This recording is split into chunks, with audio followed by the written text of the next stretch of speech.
Hey y'all! So tonight we're going to be starting a new chapter and it's called Hunting When the Heart is a Lonely Hunter, Chapter 5.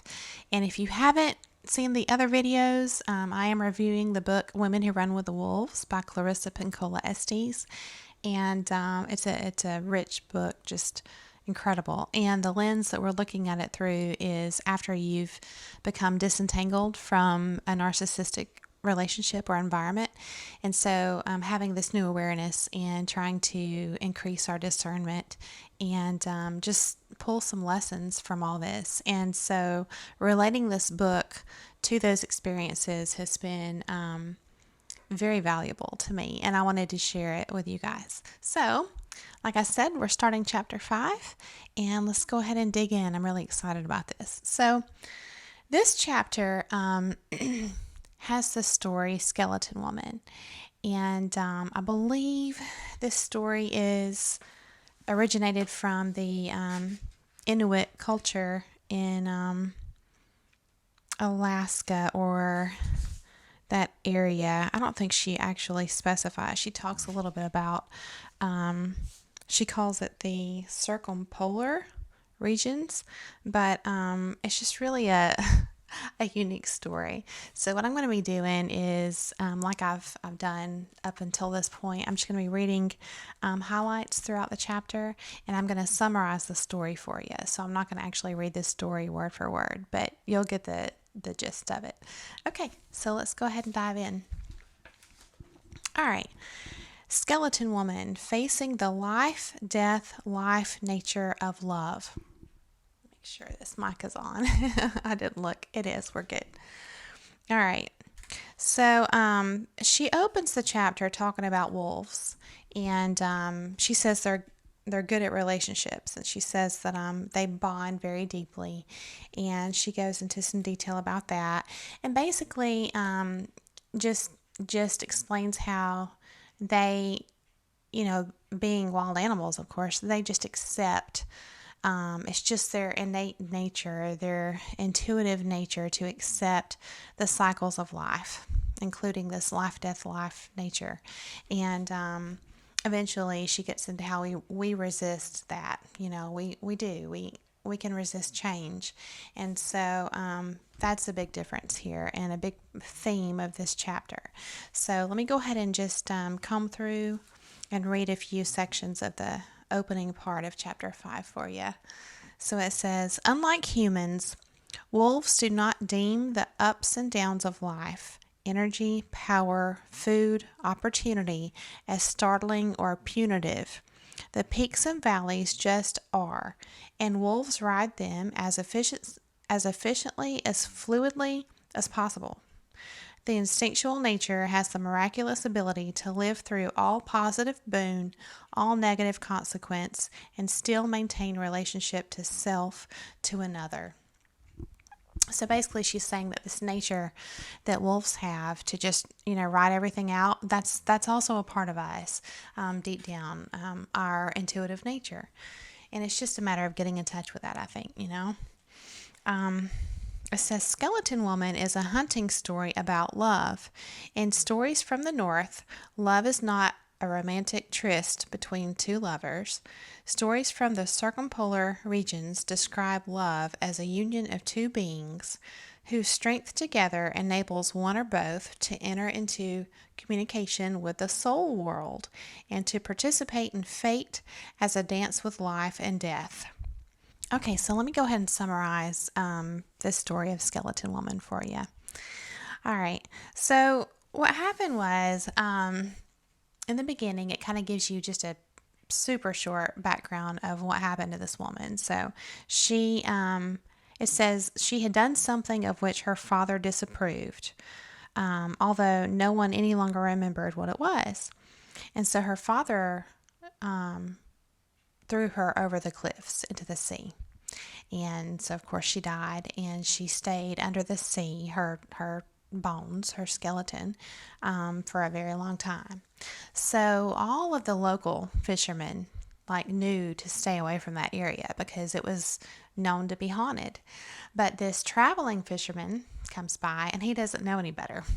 So he goes out fishing in his kayak, and so he's fishing, and he hooks Skeleton Woman, and starting to reel her in, and he's all excited. He's like, man, I've caught a big one. And so he's reeling her in, and when her bones get up into his kayak, he's like freaking out, and screaming, and like it's just terrifying basically. And so he starts paddling just like crazy, trying to get to the shore to get away from the skeleton. And he doesn't realize this whole time that she's tangled in his line, in his fishing line. So he's paddling to get away from her, and she's just coming right along, right behind him in the water, caught in his line. And so when he gets to the shore, he just gets up and runs, and he's running with his fishing pole, and she's still entangled in the line. So he's dragging her behind him and doesn't know it. So he gets to his house and goes in, and when he lights the lamp in his house, or in the cabin, whatever, he realizes, like, he sees her. But instead of being terrified at this point, he, for whatever reason, starts to have compassion. And because her bones are all tangled up in that fishing line, and she's just all, like her foot bone is up over her shoulder bone, and she's just her bones are all, turned in on each other, and it's just pitiful. It's pitiful. So he feels sorry for her. So it says that he started to feel some kindness, and he began to untangle her from the fishing line. And so just it kind of goes into detail about everything he did. He put fur around her to keep her warm once he got all of her bones untangled and in place and everything. And he had lit a fire, and he was mostly focused on I think it said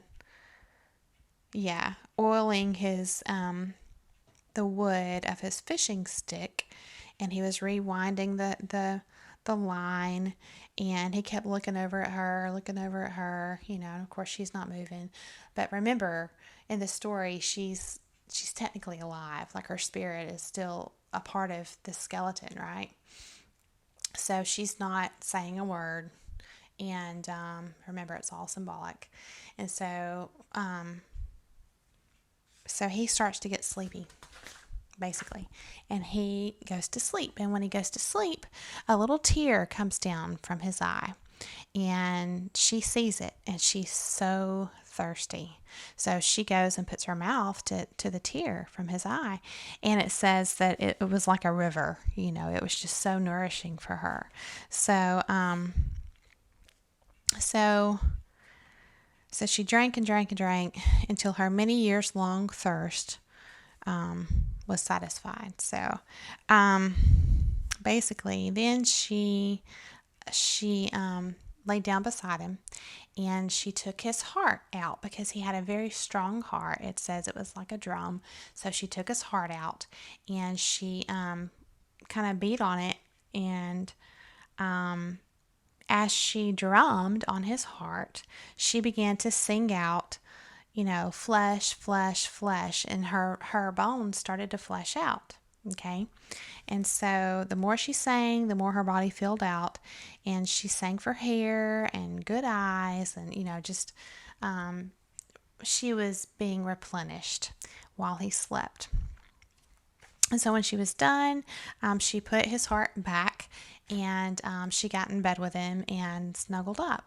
And he's still sleeping,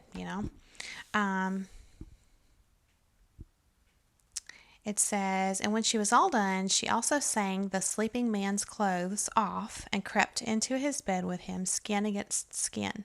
She returned the great drum, his heart, to his body, and that is how they awakened, wrapped one around the other, tangled from their night. In another way now, a good and lasting way.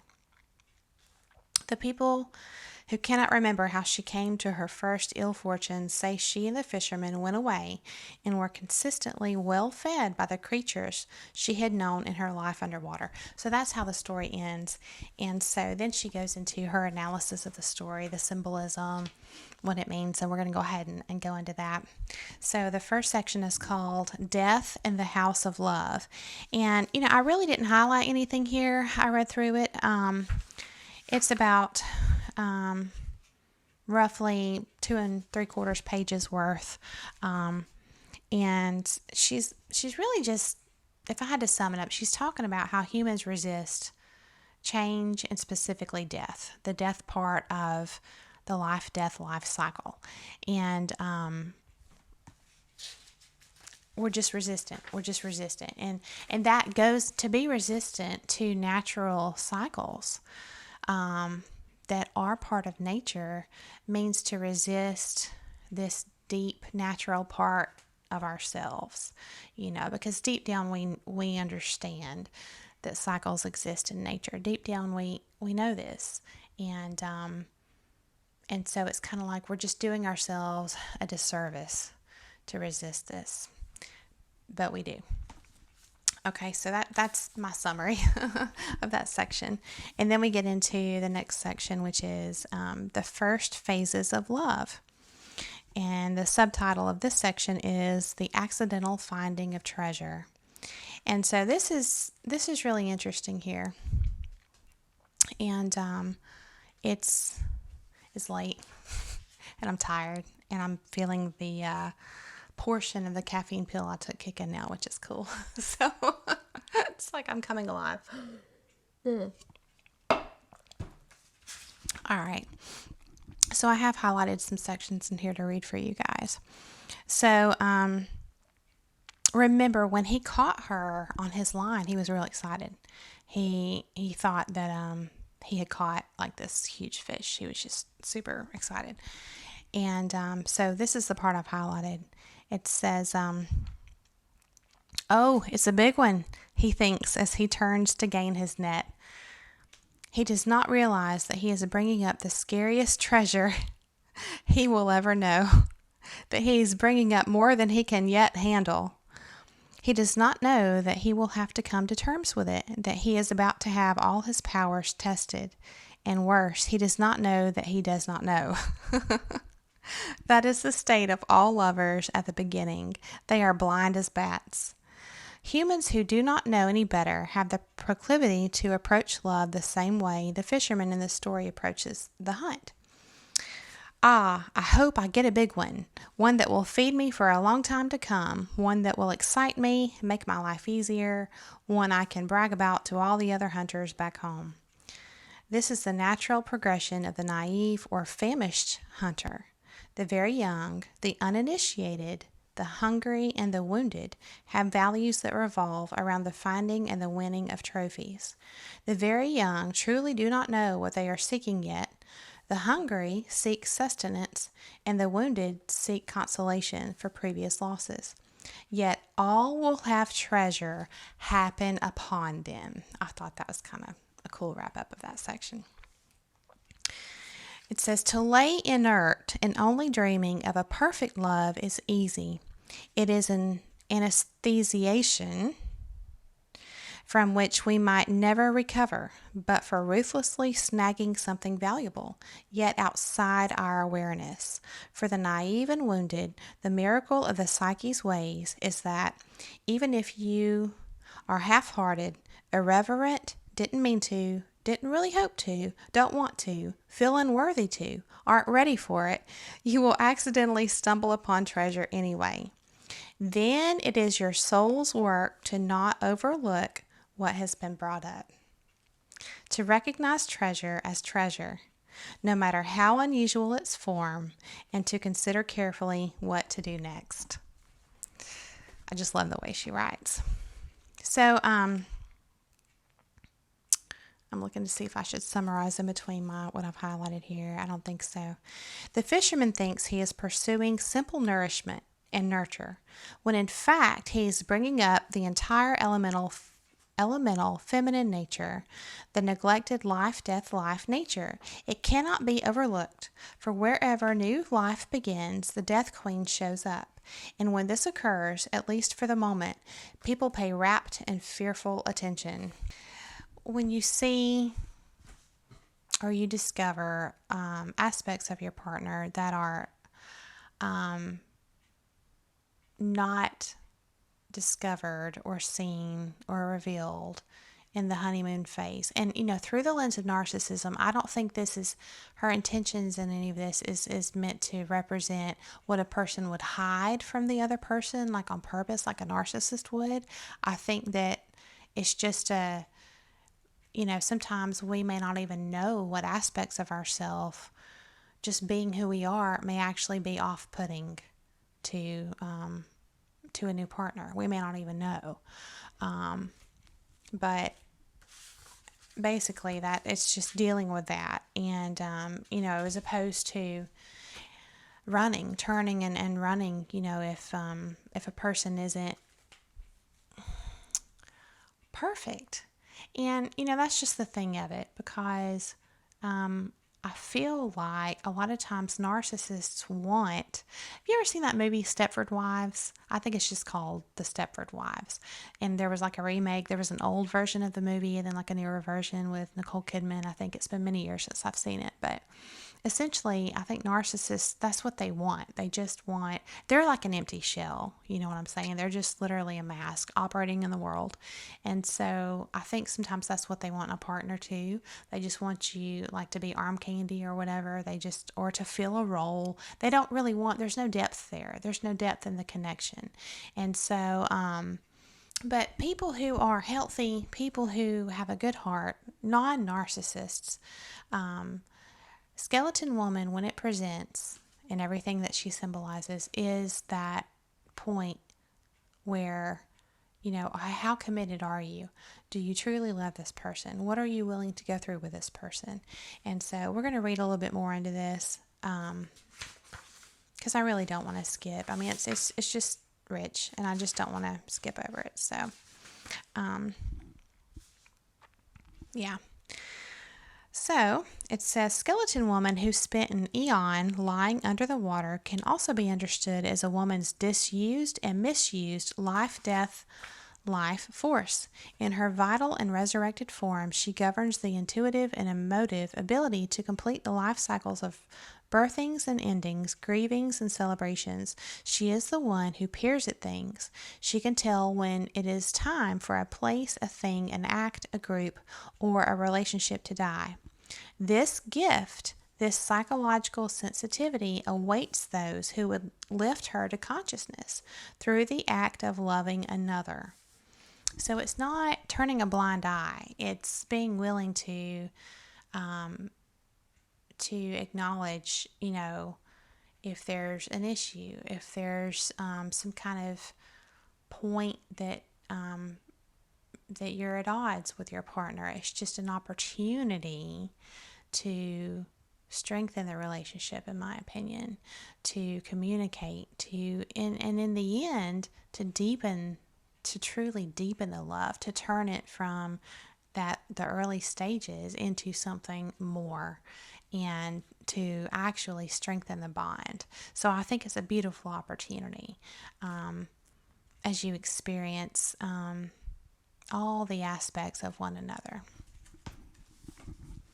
It says, a part of every woman and every man resists knowing that in all love relationships, death must have her share.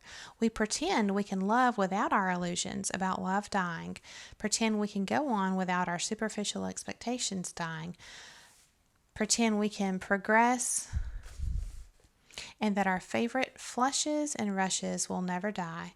But in love, psychically, everything becomes picked apart. Everything. The ego does not want it to be so, yet it is how it is meant to be, and the person of a deep and wildish nature is undeniably drawn to the task. What dies? This is important. It's not about the love dying. It may turn into that for someone who's just not really wanting to be in for the long run. You know what I'm saying? But for people who want that, this next section is really important. It says, what dies? Illusion dies. Expectations die. Greed for having it all, for wanting to have all be beautiful only. All this dies because love always causes a descent into the death nature. We can see why it takes abundant self power and soulfulness to make that commitment. When one commits to love, one also commits to the revivification of Skeleton Woman in all her teachings. So, again, it's just not running. It's not running away. It's the real test. The skeleton woman who lies under the water is an inert form of deep instinctual life, which knows by heart the creating of life, the creating of death.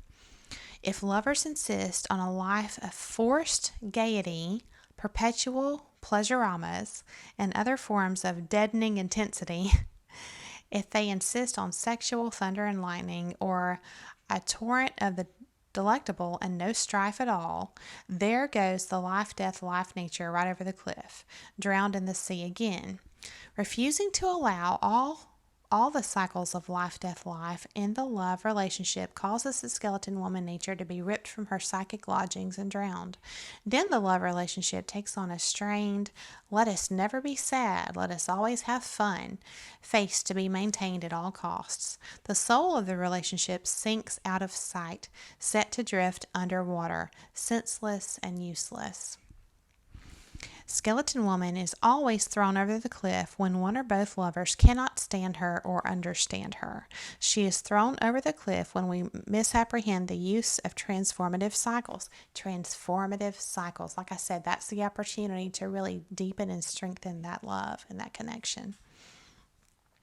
When things, not relationships, not love, but when things must die and be replaced by others. If lovers cannot stand these life processes, they cannot love one another over and beyond hormonal aspirations. Throwing the life nature over the cliff always causes the woman lover and the soulful force in men to become a skeleton, bereft of a genuine love or nourishment. As woman is a keeper of cycles, the life cycles are at the center of her concern, since there can be little new life without a decline in that which has gone previously. Lovers who insist on attempting to keep everything at a scintillating peak will spend their days in an increasingly ossified relationship. The desire to force love to live on in its most positive form only is what causes love ultimately to fall over dead and for good. So it talks about facing Lady Death, facing her. It says that Lady Death, she calls Skeleton Woman Lady Death, she surfaces, like it or not. For without Lady Death, there can be no real knowledge of life. And without that knowing, there can be no fealty or pledge of loyalty.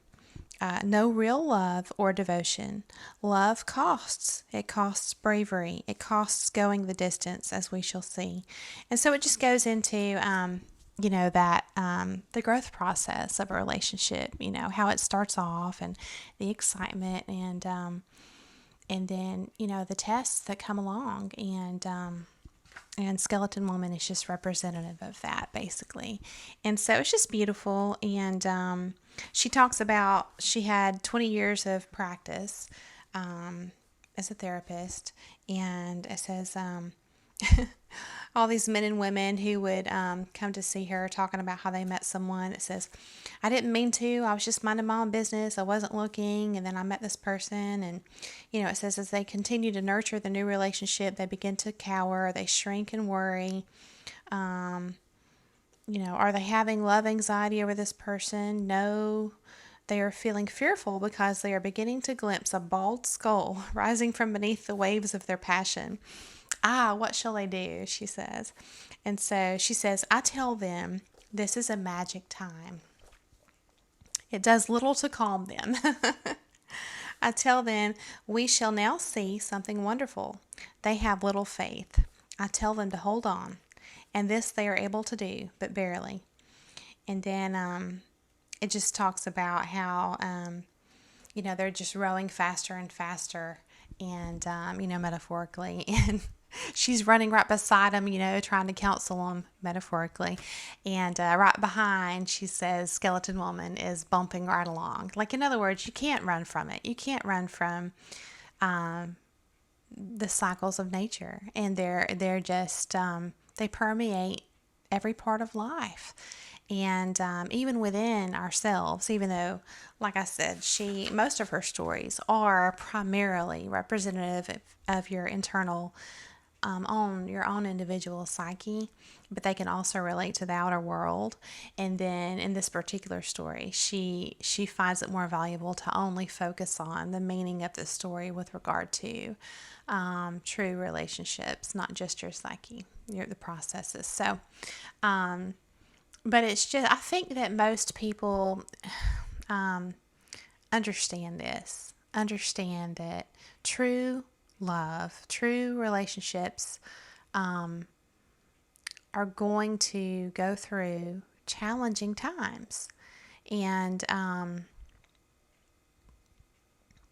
but like I think she mentioned specifically earlier, I read about, that the young and or inexperienced are going to find it especially challenging.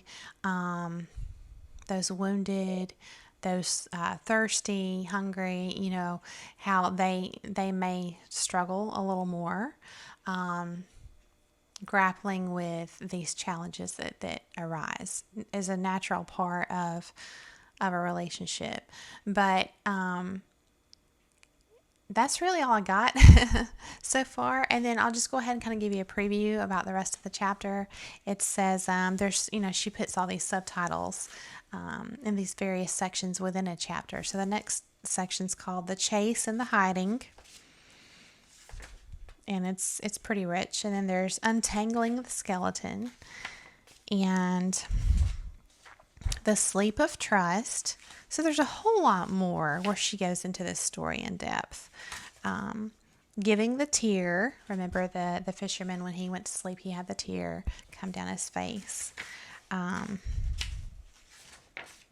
then she goes into the latter phases of love. Heart as Drum and Singing Up.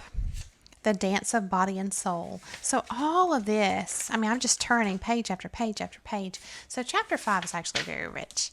And so that's just the introduction to the story. And it seems kind of, straightforward so far. And I'll be really interested to see, how deep this lesson goes. So I hope this was very interesting for you, and I just thank you guys for coming along with me, and I hope you'll join me for the next part. And if you like this video, I would appreciate it if you gave it a thumbs up. Hopefully that will help it to reach other people that may need this information as part of their growth journey. And I would love it if you wanted to subscribe, and you can always hit the bell to be notified when I post new content.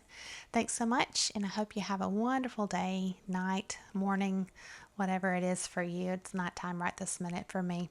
So thanks again, and I'll see you soon.